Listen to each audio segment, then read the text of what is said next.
Okay, we are live. Kian Seng. Okay, thank you. Okay, good evening, everyone, and Good welcome to evening. the Pink Talk series. And first of all, Selamat Hari Raya to our Muslim friends today. And in Pink Talk series, this is where I connect people and connect businesses. Right? I am the host. My name is Ping. I'm the owner and consultant of Save Manila. So if you'd like to know more about what I do, you can check my website in the description. So And again, I'd like to welcome Kian Seng again to be my speakers for today. Very honored, and thanks for taking up the time on this holiday to come on board to talk about what you do for your clients. Thank you so much, Kian Seng. Thanks, Ping. Always a pleasure to see you and to be with you again. Thank you. Sure, sure. Yeah, my honor. Okay, so first of all, Kian Seng, I think I should formally introduce you first. Then after that, we can actually go to the proper to discuss more about what you do. All right. Sure. Okay, so I would introduce Kian Seng. So Kian Seng has actually spent 30 years in the B2B technology business and has actually gained trust throughout these many years in actually supporting all the numerous hospital groups and nursing homes in Asia, right? So his job is actually to help them improve their operations and patient safety and care outcome. And these are very, very critical to them, right? In for Ken Sing and what he do. So it's the same as what he is doing right now, which is afterlife pre-planning. So to him, he is a strong believer that you need to know who and also which company you can place the trust in, right? So and asking the question on whether this company will still be around tomorrow or even 20 years later down the road in the sense of supporting what you wanted in terms of services or product. So Kian Seng is actually currently with Nirvana, okay, and he himself has helped many families with his trusted services. And we will definitely be talking more about this right later. I think after all, with people do buy insurance, right? So to him, he thinks that we buy insurance and we hope that we will not use them. Okay, but with this afterlife planning, right? Ginseng believe that we plan because it's our final act of love for our parents, for our spouse and children. And thank you very much, Ginseng, okay, for this strong belief that you have in the work that you're doing and the passionate that you have. And I hope that today, with this discussion, you can really show the importance of what you're doing and the passion, and hopefully you will be able to bring this message across to the audience and in this session, and also people who might look at this video in future. Thanks, Okay, Ping. thank you. Yeah. Okay, so uh this with this formal introduction of yourself, so I think we will start the discussion proper, and yeah, I think the first question that I would definitely want to ask is that what really inspire you, after spending 30 years of your time, in the technology industry, what actually makes you want to switch over to a totally different kind of trade, or maybe not really exactly totally different, but yeah, why do you wanted to switch over to be this afterlife pre-planning consultant? Yeah. You're right. In fact, it's not really that much different. Let me explain because while I was doing a IT consultant, right, basically, helping businesses improve their operation. One of the business that I have dealt with very much, and I've gone back several times. I'm still connected very strongly to, is the hospital and healthcare business.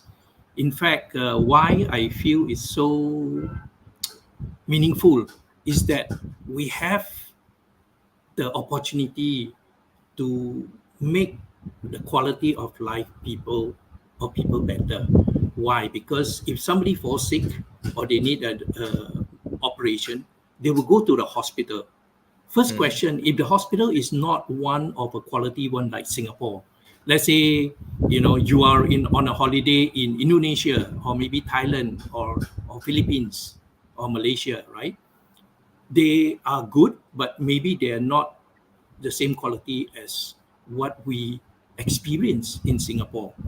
So the question is always, when working with all the regional hospitals, we all ask the doctors and the nurses one question: would you bring your loved ones to this hospital if your loved ones are sick? And if the answer is no, then that's something to be worried about, right? And in my work, I have met some people who say, well, I would prefer, maybe to go to another hospital. And if that's the case, then you know that the outcome of the patient who visit that hospital is going to be bad. So my job is to help these organizations improve so that the patients, the individuals who come, their quality of life is better, hopefully after the surgery, right? After being treated there. And to me, this is the most meaningful part. Mm, So during that time, I got involved with what we call in Singapore intermediate and long-term care, which is nursing care, palliative care, home care. And those organizations really, when working with them and you know seeing the patients there, some places you check in, you check out after a long time, maybe months. Some mm, places you check in, you don't expect them to check out, and they only check out when they pass on. So to me, this is something very, very uh, important, right? When working with these people. So when I move on to this opportunity for Afterlife Pre-Plan came about, and I was invited to look at it, I thought it gives no less a meaningful um, satisfaction to me, and in terms of helping people understand pre-planning and afterlife pre-planning. mm. Yeah, I think like this afterlife pre-planning thing is like I mean, especially when you talk about death, you know, so not a lot of people would really be very open to really discuss about it. Some will shun it, or just take it like I mean, the day won't come, kind of stuff, or not, at least not so soon, whatever the thing is, right? But so I would like to really know about like during this process that, I mean, especially when you encounter these people, and or people who are not open to this, how do you really approach them to really open up to discuss with them? That's one. And then the other thing would be like I mean, in this trade wise, I'm quite sure that you will actually come across people with misconception with regards to what exactly you're doing, right? Or at least about afterlife thing. So yeah, maybe you can take this opportunity to really clarify on this. Yeah. Sure, sure. In fact, I think there are people who think it's taboo, but frankly, if in life, what is really a taboo? Really, I think for me, while we believe, or some people think that it's not time to talk about it because I'm still young. Mm, I have a friend who left this world the first year of working, right after university. And then I have friends who left this world in their 30s, and then many more in the 40s, and some more in the 50s. So you think about it, can we really predict? I have seen cases where they are young, very young, some of them, even in the early, before they're 10, they pass on. mm, We, I think, should be grateful that we have the opportunity to pre-plan, really. Let me share with you something that really happened. In this year mm. alone, you can call it unlucky, but I would like to think that I'm really lucky. I Okay. was in Japan for a holiday, and there was Mm. an earthquake. Well, I can tell you the 5-10 minutes that the whole building was shaking. We were in the hotel room, me and my wife. That was must be She very was scary. Yes, I can tell you it's probably the longest 5 to 10 minutes that we experienced. The whole building was shaking, the mirror was shaking, everything else was shaking in the room, and we were really afraid, right? Mm. Because this was our first experience. I mean, I had a previous experience when I was in Hong Kong when there was a big typhoon, right? But Mm. I was in the hotel room, so you and it's pretty safe. So they Mm. came in and taped up the windows and so on. But in this case, we were right in the middle and we were shaking. Because typhoon, you don't really feel it when you're in the room. But in Mm. this case, the whole building was shaking. And my kids was in the street in Harajuku. I can tell Oh. you we were really Oh my. worried Oh. for them as well. But good thing, the telecommunication systems, everything was fine. It was only we were in an area that there was only two earthquake Richter scale 2, but Mm. the other part of the island it was a Richter scale of 7.4 or 7.5, Mm. Mm. and building collapsed, people died, right? Mm. So So I that's guess just this one part. okay. Yeah, so that's one thing that really make me realize that yeah, we can plan for anything, right? We go for holiday and something can happen. And in fact, last week something else happened. I think I don't need to say anything once they watch the video. Ping, Okay. you Yeah. mind if you share my Sure. webcam? Sure. There's this I mean, video. Okay. yeah, that's the video of my car. So we are all caught in a jam. Oh, I see. Look at There's that. this car opposite that bang into the car Yeah, in it's front. very very sad. So Yeah, you were actually, yeah. I mean this was a okay. This is the you want to yeah. So share this the other actually, video? yeah, sure. So this incident just happened to you, right? Just Last week, last week. look, the car was almost total.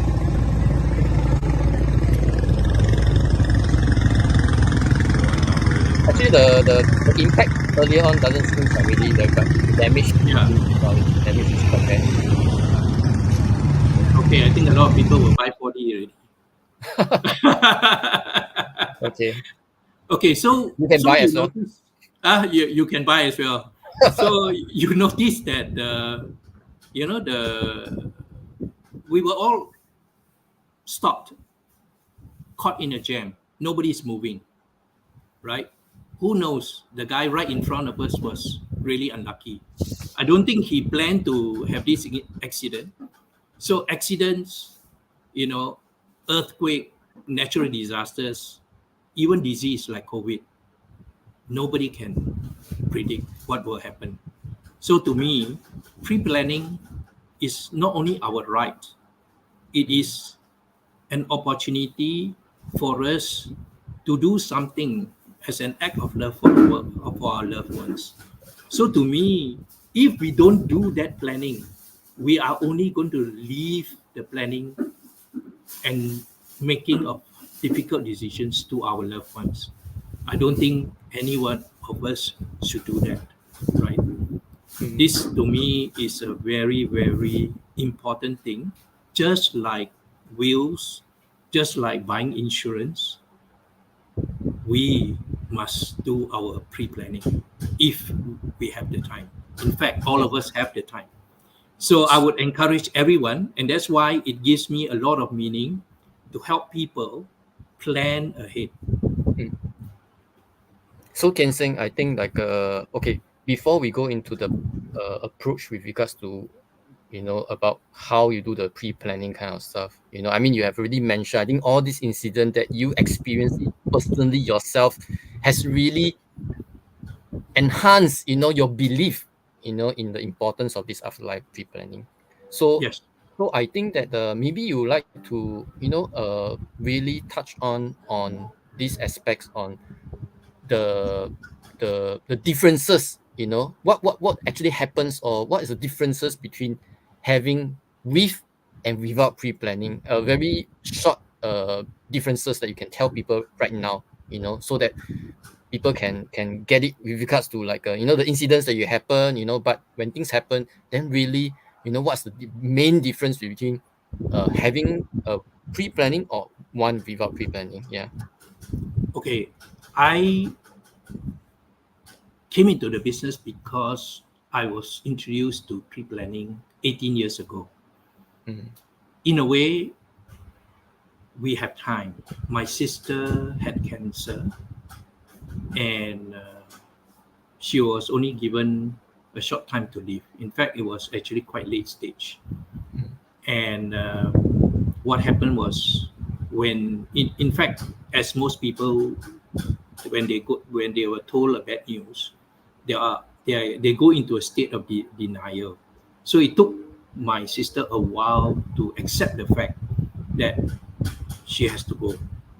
Right, she will go definitely one day mm, soon.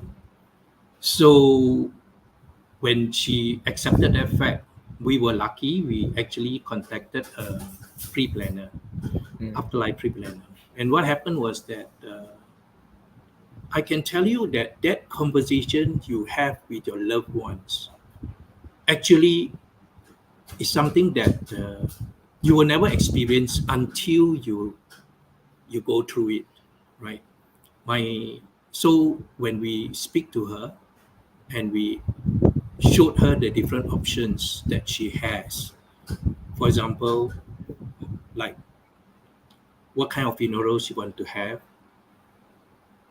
where she would like to have her as a final resting place after, whether she want to have well, we were in Malaysia 18 years ago, right? I mean, my sister is a Malaysian, so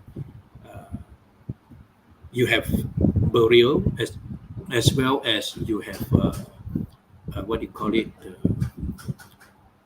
what's the word, oops, um, cremation. cremation, sorry. Yeah, so you have burial, cremation, right? Or some people will say, okay, and then you can either opt to place in the columbarium if it's a cremation, or Mm, they scatter in the sea, right? mm, But for us, scattering in the sea is a no-no, because from the Chinese tradition, if you scatter in the sea, it's not very good for the next generation, right? It's also not very good for the individual who has passed on. So for us, we prefer to either incinerate and place in a columbarium, or actually, cremate and put in a columbarium, or bury. So she chose columbarium, right? And then she also chose a Buddhist, what do you call it, funeral service. mm, So as part of the planning process, she also told us she want her favorite book of Sudoku. That's her favorite. She said, okay. remember to place it Mm, inside the niche, right? mm, And she have her prayer beads as well as her spectacles and her bracelet. So mm, these were her earthly possessions that she liked to be placed with her urn. mm, And we all honor that. So that was something that was very meaningful as we go down the journey, as well as selecting the location. mm, Now, versus something that was totally unplanned. Um, 3 years back, my mother-in-law in Singapore passed away, also because of cancer, but because the family member, uh, the elders in the family, they are more traditional. They didn't want to, speak about all this, final resting place. They want to do pre-planning. So we respected that.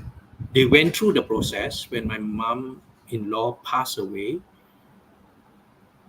we had to call for the traditional saikong to come, right? mm, So the brothers, the elder brother and the rest of the family chose, although that was not really my preference, but we all go along with, because it's important for to be a consensus for the family. So we were mm, long, but the process was very painful versus the one that we did for my sister and mm, later I did for my mother and father 15 years ago, right?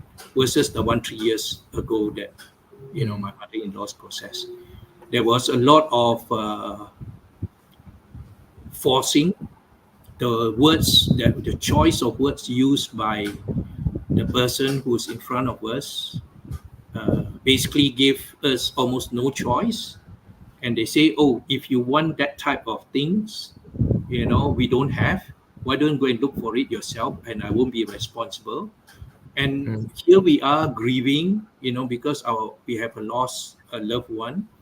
And then this guy was trying to use what we call a divide and conquer tactic in closing the sale.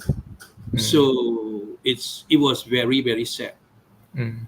I can So tell I you that think I yeah, was one. under the desperate position time, when that kind of time, I guess is really, I mean, when people are in a very depressed mode, and then having to encounter all this, we also even make it worse, right? Yes, yes. I can tell you it was really unpleasant. Mm, In fact, but because the loved ones is my mother-in-law, mm, so me and my wife, worked through with everybody else and supported the process. But it mm, was really unpleasant. I'd like to share one more case, very quick one. okay. Recently, just in, I believe, December, before I went for my holiday, in Mm, fact, my, what do you call it?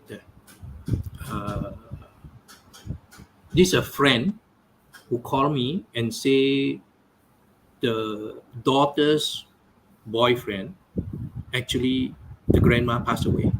So mm, wanted to, my help and offer a pre-planning service. But in this case, is what we call on demand, right? Because when mm, somebody passes on, we will go and speak to the person. So the family, the uncles also are looking for a few people. They chose one, not my service, but somebody else's service. It was a temple-based service, and they decided to speak to the person about the price. So they agree. After they gave a discount, they agreed to do the service. But a day later, the gentleman called me back and said, Kian Seng, can you help me with this and this item?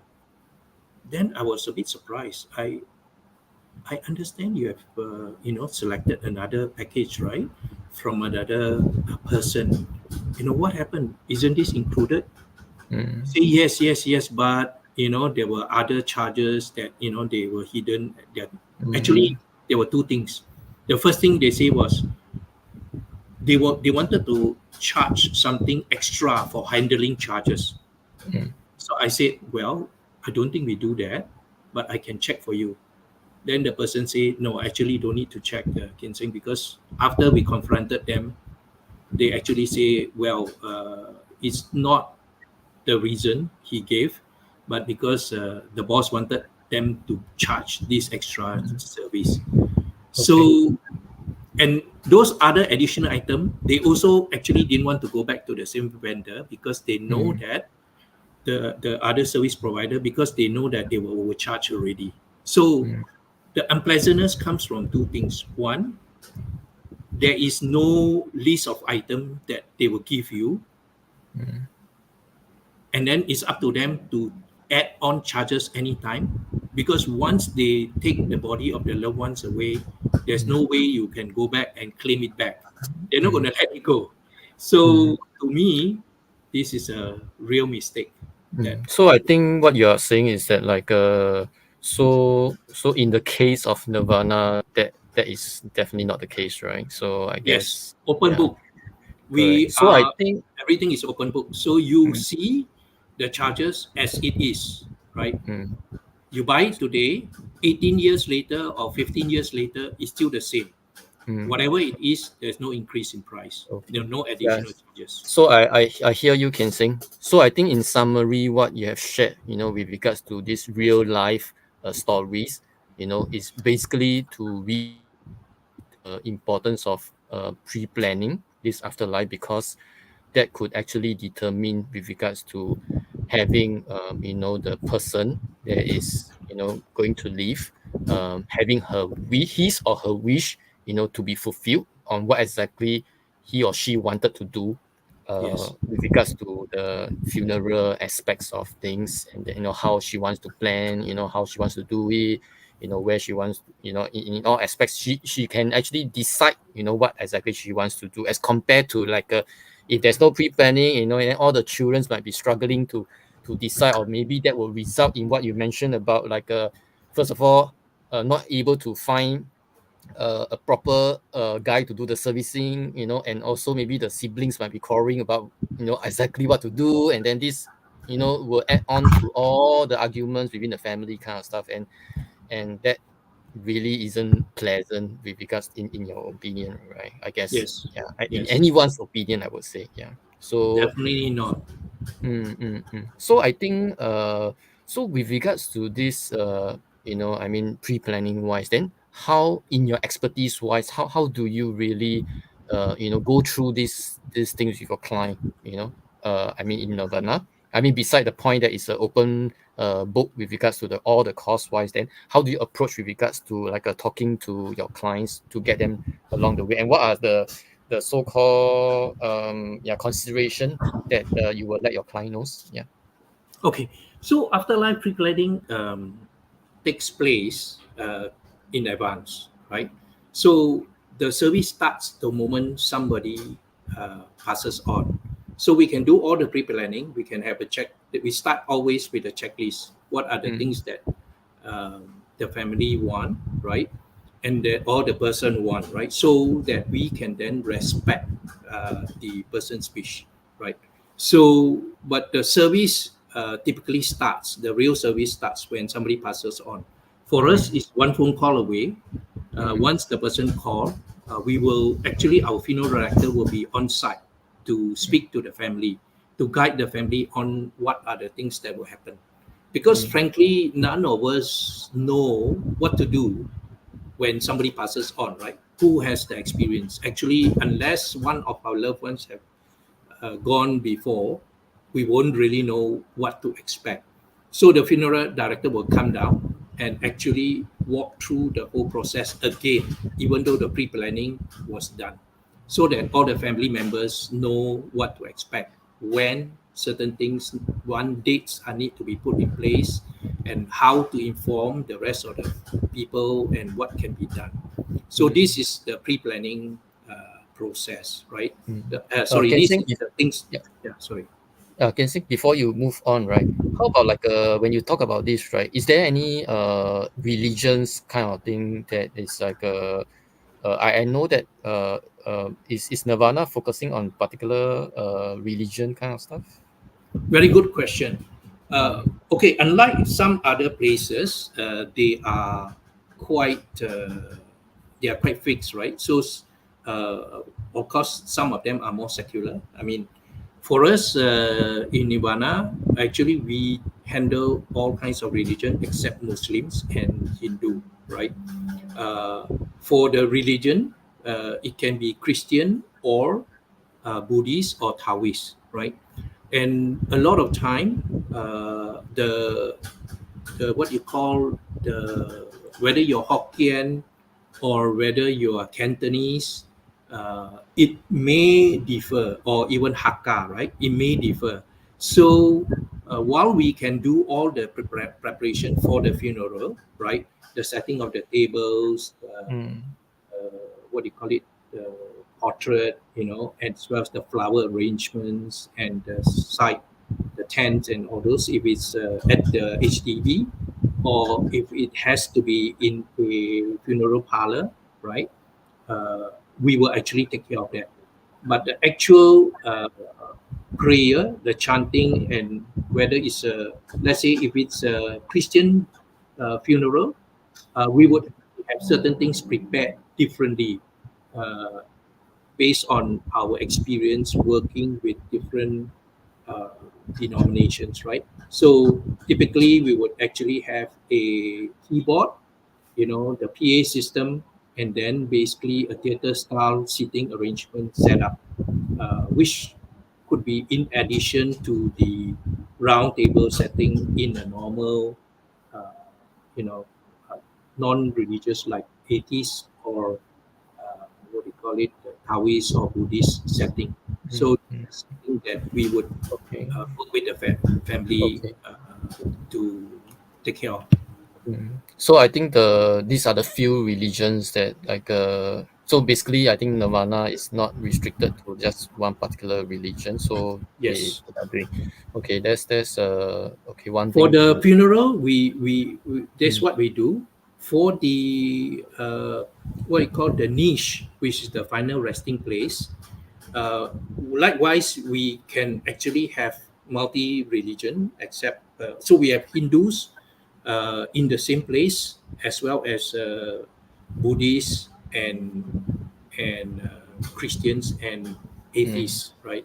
So of course we have different motifs, different suites for different religion, and the other one is an open religion, mm, where in fact we even have Soka people from the Soka coming to actually have their family members uh, ashes interned at mm. our place. Yeah. So you can say single place, multi faith, multi religion. Okay. Yeah, yeah. So I think Kensing, I mean, for so many years that you have doing this line, from then until now, I think you met so many people, talked to so many people. So, you want to share about with regards to what do you really see in terms of the trend, and is there is I mean, of course, you were talking about the taboo thing. I mean, of course there will still be people that are very didn't want to talk about this, but overall wise, based on what you have seen, wise in terms of trend, in terms of a shift, in terms of people's mindset, do you see any people? I mean, do you see that people are more open to this right now, or you're still struggling trying to educate people with regards to this? Well, if you look at the trend, I would say it mirrors the trend of insurance, right? Mm, In terms of economics, it mirror the what do you call it, the real estate trend, right? mm, Because whatever you buy today, uh, it's if you buy like a HDB, right? 20, mm, 30 years, at least let's say 15, 20 years ago, you know the price versus what is the price today. So in terms of economics, that's the real thing that people are experiencing because of inflation, right? mm, So whether it's a funeral service or a niche, that means the final resting place, right? mm, So for me, it's important to do early than later, right? But whatever you pay up and book, let's say the services, let's say like in my case for my mom and dad, right? My mom mm, just passed away last year in September. Whatever we paid then, we don't have to pay a single cent today, right? So there's no inflation for the services. And imagine, mm, whatever the services we paid was 15 years ago price. Today, it will be like 20 over thousand. What we paid then was probably less than 12,000, maybe even 10,000. I couldn't quite remember, right? So mm. that's the But there's a inflation. big difference. There's definitely a lot of savings that you have. Yeah. Yes, yes. So people say, well, we don't use our money, right? Because we use the Pekim. But actually, Pekim is normally not enough, Mm, right? Unless you are a big business, you give people more. Of course, people will tend to give you more too, right? But mm, actually, at the end of the day, that's not what we want to benefit from. So whatever that we collected for my mom's Pekim, right? Or what we call the white gold, right? We actually donate out back to a mm, charitable cause in her name. So this is mm. something very meaningful to us, right? Yeah. So I think So it's like this is the yeah. Go ahead. economics. Yeah, Mm. these are the economics. Sorry, what were you saying? Oh, no, no. I mean, what I'm trying to say is that I mean, just reiterate what you have mentioned, right? I mean, it's like we are buying insurance. We buy insurance because of to in case there's any accidents or hospitalization kind of stuff, right? So So to put the money is kind of like to ensure that in future when things happen, things will be taken care of, without Yes, having for additional financial burden, yes, especially to either the children, or yeah. So I guess that is something that um, well, I guess people will have to start to really think about that, right? yes. In fact, I like to share one more Mm, point. We sure, sure. actually, people who actually invest in afterlife pre-planning, they Mm. actually can get interest-free installment plan, Oh, 3 to okay. 4 years. So in fact, over 36 months, you can have this in small installments. So it's anything like 400 less than $450 a month. So Mm. imagine it Okay. is really, really affordable. Okay. And what's interesting is that we could package it together with term insurance. So in case something happened to that person, the whole thing is paid off, right? Mm. So this is something we do Mm. together with my partner, right? So this is Okay. something that we provide as an additional service. Okay. So you could buy something and get paid off if something happened even before it is fully paid off. Okay, so this Mm. is what. In terms of, I mentioned in terms of the other trend like insurance, right? Let me share with you. Insurance used to be, a lot of people say it's taboo. Hey, don't talk to me. If your insurance, even if you're a friend, you're no longer a friend, right? If you think about it, like 10 Maybe years. in the past lah, in the past Yeah, yeah, maybe. 10 years. But now, people will just buy insurance on their own, right? Mm. Last time it's like hey, you're going for holiday, you want to buy accident Mm. insurance. They say choi choi choi, No touch lah, I wood. guess people are more knowledgeable now, so Yeah, so it is because the loved ones have to keep living. So mm. likewise for afterlife planning, last time we said don't talk to me, right? Those are the early baby boomers, right? Because they say, hey, I still have a long life to live. Why you talk to me about this? I'm not ready to talk about it. So if Mm. you have that mindset, you're an early baby boomer, right? But Mm. nowadays, the Gen Z and so on, they think more about, hey, I don't want to burden other people. I want to decide, right? I want to have a right to decide where I want and how I want my life's final celebration to be, right? Mm. And not only that, I don't want to burden other people. I want to be independent. So I'm not going to depend on my mom, my dad, or my children, right? Likewise, people like us nowadays, we plan not only for ourselves, we plan for our mother and father. Mm. Why we plan for mother and father? Because we love them.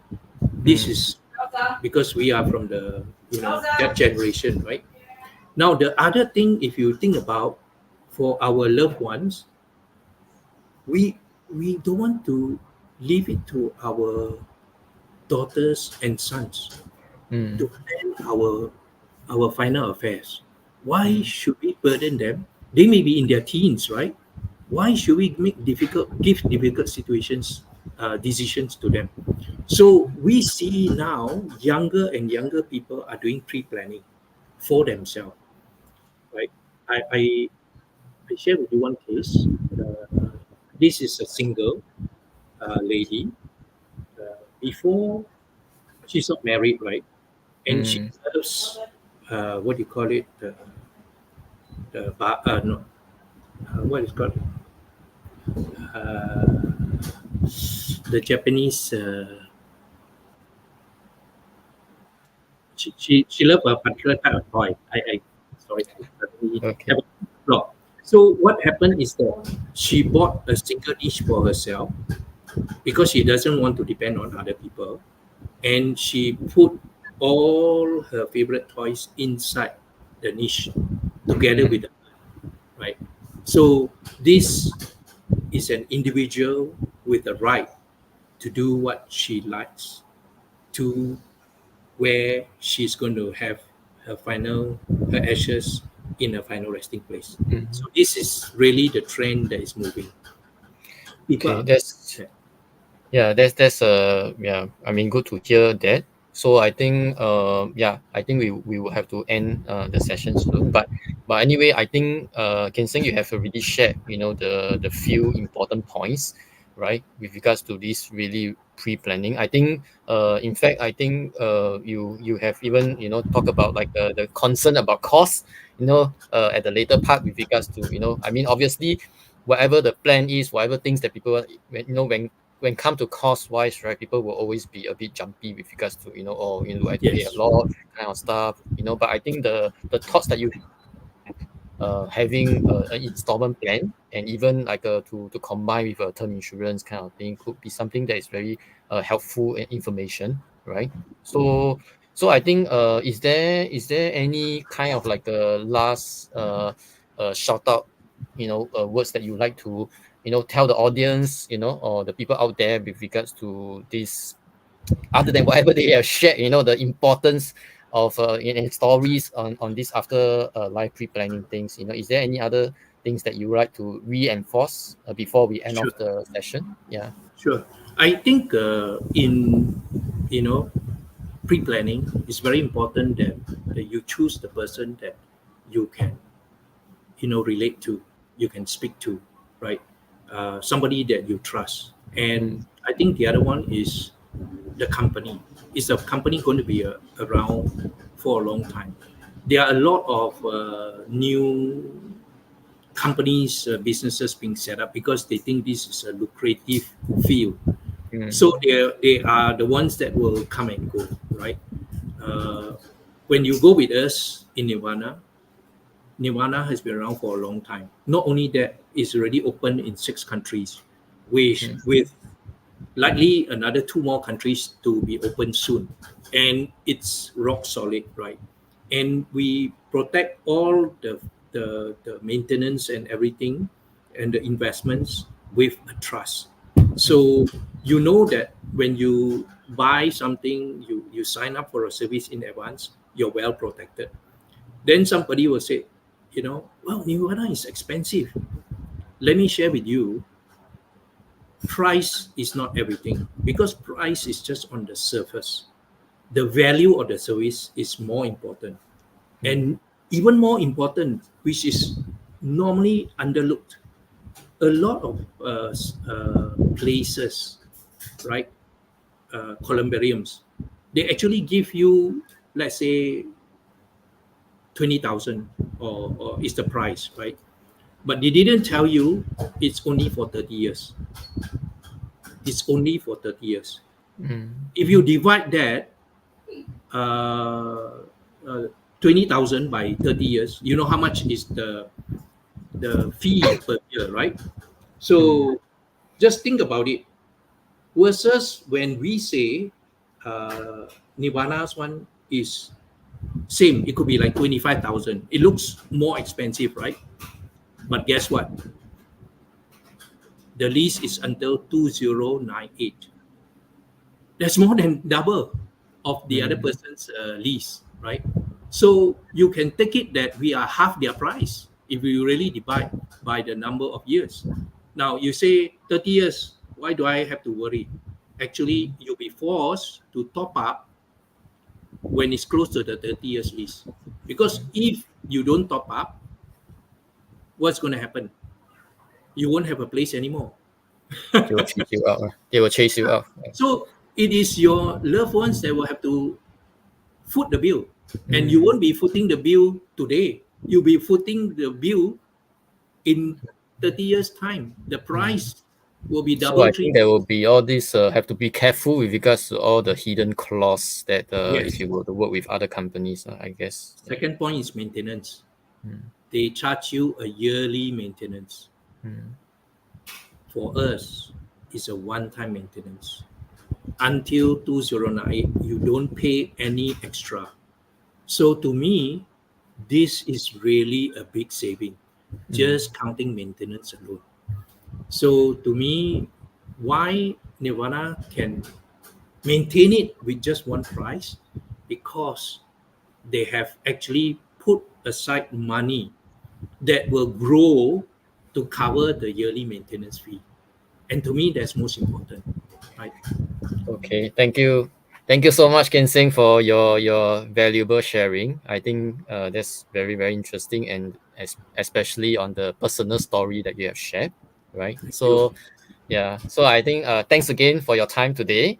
So if anyone who is actually very keen to really understand more about afterlife pre-planning, just feel free to drop me a message, right? And I will definitely be able to link you up with Kian Seng. So for Kian Seng to really sit down, talk to you face to face, and explain more with regards to this, right? And of course, Yeah. anybody who wants to know more about what Kian Seng is doing as well, about as a consultant in afterlife planning.